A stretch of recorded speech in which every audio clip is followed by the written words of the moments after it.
कंधा जाम है, बाल का बाना, कपड़ा सुखाना या पीछे हाथ को ले जाना मुश्किल हो गया है। साथियों, कंधा जाम होने की सबसे बड़ी वजह होती है कंधे के जोड़ का लंबे समय तक काम न करना। जैसे कंधे में कोई चोट लग जाना, फ्रैक्चर या सर्जरी के बाद कंधे में एक ही पोजीशन में रखने के बाद कहा जाता है, जिसकी वजह से कंधा जाम हो जाता है। फ्रोजन शोल्डर की दूसरी बड़ी वजह होती है डायबिटीज। क्या साथियों, 40 से 60 उम्र के ज्यादातर लोगों को देखा जाता है जिन्हें डायबिटीज होती है। आम लोगों की तुलना में फ्रोजन शोल्डर की शिकायत ज्यादा लेके आते हैं। साथियों, कई बार हमारे पास पेशेंट आके ये बोलते हैं, ना तो हमारे कंधे में कोई चोट लगी है, ना हमें डायबिटीज है, फिर भी हमारा कंधा जाम हो गया है।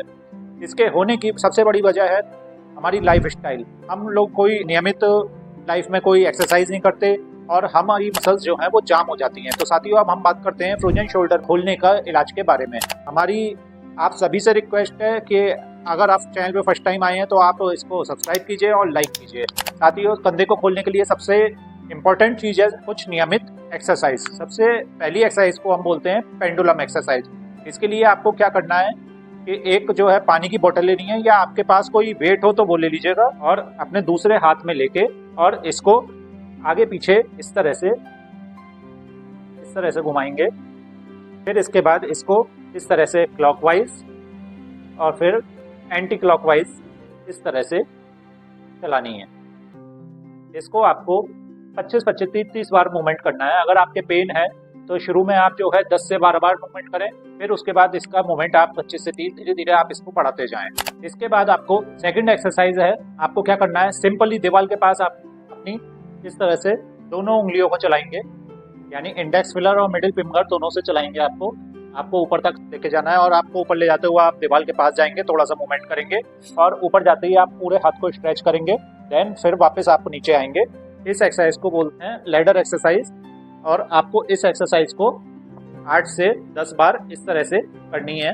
ये तो हमारे फिजियोथेरेपी सेंटर पे ये लैडर एक्सरसाइजर आते हैं, उस पे हम आपको करके दिखा रहे हैं। आपको नॉर्मली आपको दीवार पे भी इस तरह से लेके जा सकते हैं और आपको सीधे ऊपर लेके जाना है और फिर देन आपको नीचे इस तरह से धीरे धीरे लेके आना है। इस एक्सरसाइज को आपको 15 से 20 बार इजीली करें। ये देखिए।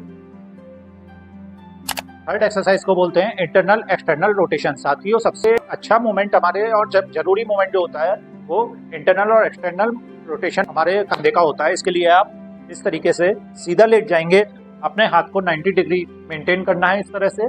इसके बाद आपको क्या करेंगे, आपको अपने हाथ को नीचे ले जाने की कोशिश करेंगे। इस तरह से इसे इंटरनल रोटेशन बोलते हैं और इस तरह से एक्सटर्नल रोटेशन बोलते हैं। आपको इस तरह से 5 से 10 सेकंड रोकना है, फिर पीछे की तरफ लेके जाना है, फिर लाना है, फिर इस तरह से लेके जाना है, फिर सीधा करना है, फिर लेके जाना है। ये देखिए। इस एक्सरसाइज को भी आपको 25 से 30 बार करना है। इन सभी एक्सरसाइज को करने के बाद आपको क्या करना है, अपने कंधे की आपको थोड़ी सी सिकाई करने के बाद आपको इसमें दर्द में आराम आ जाएगा और साथ में आप इस पे कोई अपना दर्द का ट्यूब भी लगा सकते हैं। अगर आपकी सूजन बढ़ी हुई है तो आपको काफी आराम आएगा। तो साथियों, कैसी आपको लगी ये एक्सरसाइज, इससे आपका कंधा बिल्कुल ठीक हो जाएगा। धन्यवाद, नमस्कार।